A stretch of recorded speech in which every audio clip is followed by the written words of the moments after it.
안녕하세요. 굿 시설관리의 김팀장입니다. 오늘은 전기와 소방의 원복 공사 시에 확인해야 될 사항에 대해서 알아보도록 하겠습니다. 원칙적으로 원복 공사람은 준공도면을 기준으로 합니다. 첫 번째로 전기 부분 안내해 드릴게요. 전등과 전열과 통신, 이 세 가지 정도가 전기 부분에 들어가게 되는데요. 도면과 같이 전등의 배열이 제대로 되어 있는지 확인합니다. 이 배열은 조도와 관계가 있기 때문에 적절한 장소에 적절한 등기구가 배열이 돼야 되기 때문에 배열 상태를 확인해요. 그리고 두 번째로는 전등 선로에 클램프 메탈을, 후크 메탈죠, 클램프 메탈을 걸고 스위치를 켜고 꺼봄으로써 선로에 넘버링을 확인합니다. 저처럼 이렇게 큰 건물, 큰 면적이 있다 보면 전등 선로가 10개, 15개, 20개 이렇게 나눠지거든요. 넘버링이 제대로 맞는지 전류의 값의 변화를 확인해서 이 전등 선로를 확인을 하고요. 또 세 번째는 전등 스위치를 켜고 껌으로써 선로가 확인됐다고 하면 그 회로의 분리 상태를 확인해요. 그래야 이 구획별로 알맞는 그 조도를 제공할 수가 있겠죠. 그렇기 때문에 배열 상태, 그 선로를 확인, 그 다음에 회로의 분리 상태, 이 세 가지 정도는 기본적으로 하고 있고요. 그 다음에 선로의 절연 상태를 확인해야 돼요. 선로의 절연이 좋지 않다고 하면 당연히 그 원인을 찾아서 해결을 해야 됩니다. 그 다음은 차단기를, 그 차단기 테스트 버튼을 눌러서 누전 차단기가 제대로 동작되는지 확인합니다. 방금 말씀드린 전등처럼 전열도 거의 비슷하게 가요.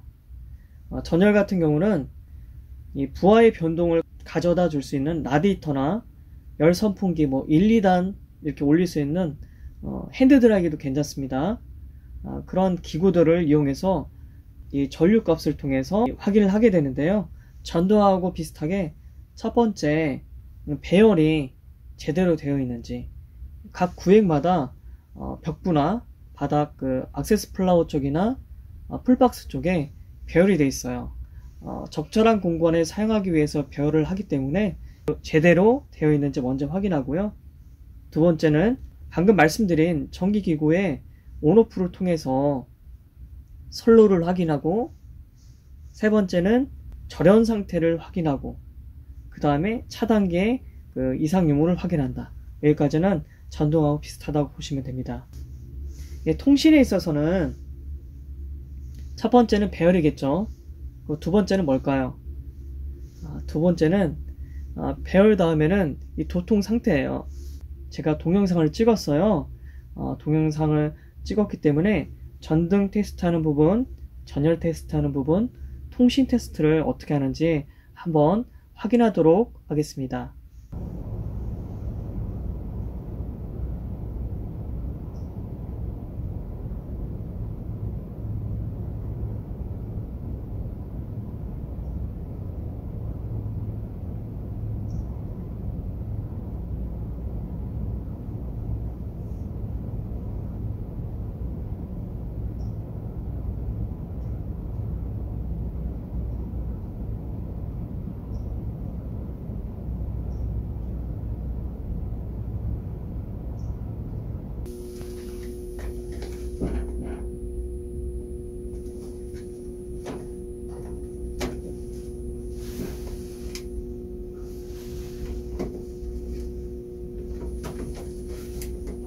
부하의 전류를 측정해 보겠습니다.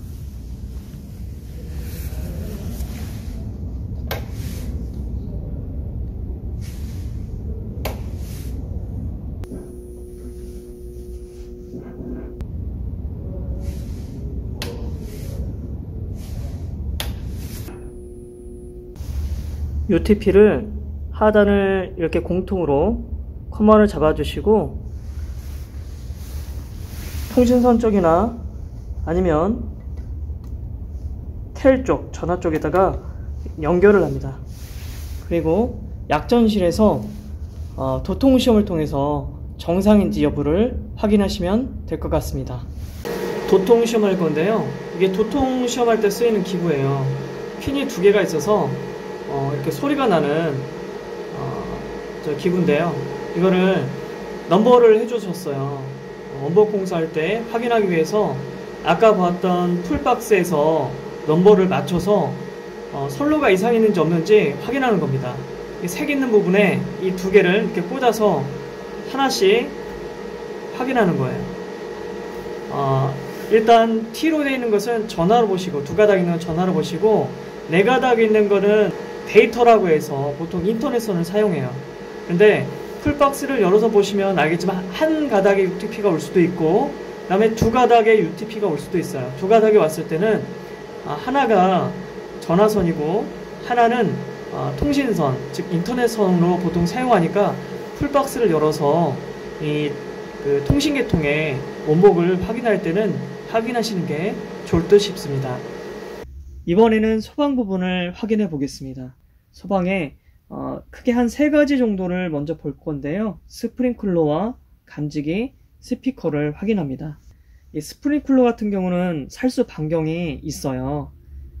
헤드와 헤드 사이 같은 경우는 내화 구조는 3.2m, 헤드 말단에는 내화 구조가 2.3m, 규정 외에 특정 소방 대상물은 2.1m 이하 등등 이런 내역들이 있고요. 설치 방법도 살수가 방해되지 아니하도록 스프링클러 헤드로부터 60cm 이상의 공간을 확보해야 된다는 것, 그리고 벽과 스프링클러 헤드 공간이 10cm 이상 이격을 해야 된다는 것, 장소에 따라도 그 스프링클러 그 헤드가 그 공간이 온도가 높으면 헤드의 색상이 틀려져요. 이러한 부분들이 NFSC 103 10조의 내역이 있어요. 스프링클러 설비의 화재 안전 기준 NFSC 103 10조의 내용이 있으니까 참고하시면 될 것 같고요. 감지기 같은 경우는 정상으로 작동되는지 테스트를 해봅니다.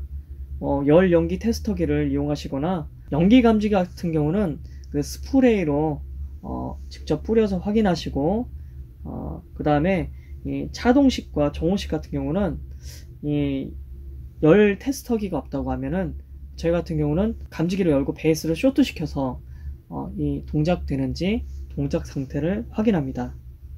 두 번째는 감지기에서 두 번째는 송배전 방식으로 되는지 확인을 해야 돼요. 이 확인하는 방법은 감지기를 열어서 베이스의 한 부분을 그 선로를 뽑아봐요. 단선을 시켜서 고장이 뜨면 제대로 송배전 방식으로 된 거고, 병렬용 틀어되면 감지기를 단선시켜도 이 고장이 뜨지 않습니다. 그래서 이 단선을 시켜서 송배전 방식으로 제대로 되어 있는지 설치했는지 확인하고요. 세 번째는 적절한 장소에 감지기가 적절하게 잘 설치가 되어 있는지, 배열뿐만 아니라 감지기가 계단 감지기 같은 경우는 연기 감지기를 쓰게끔 되어 있죠. 거실은 연기나 차동식, 주방은 정호식 감지기, 이렇게 법적인 부분이 있어요. 이 부분은 자동화재 탐지 설비 및 시각 경보 장치의 화재 안전 기준 NFSC 203 7조가 이 내역이 있으니까 이 부분을 참고하시면 될 것 같습니다. 그 다음에 스피커인데요. 스피커는 방송 장비에서 저 R령 같은 경우는 각 층에 출력을 내보낼 수 있도록 버튼이 있어요. 그래서 제 같은 경우는 방송을 직접 출력을 내보내서 적절한 소리가 나는지 단선이 되어 있는지 이 부분을 확인하는데, 음량은 부착된 음향 장치의 중심으로부터 1m 떨어진 위치에서 90dB 이상이 되어야 한다, 이런 내역이 있어요.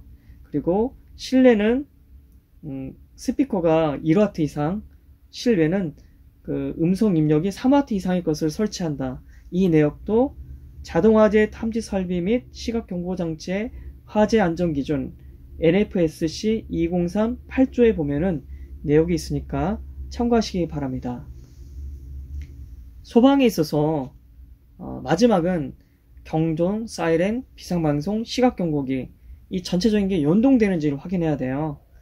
그렇기 때문에 마지막에는 꼭 연동이 되는지 테스트를 해서 연동되는지 확인하시기 바랍니다. 제가 말씀드린 이 내용들이 어떻게 보면 길기 때문에 정기적인 부분, 소방적인 부분 제가 스사스를 할 수 있도록 내용을 캡처를 해놨어요.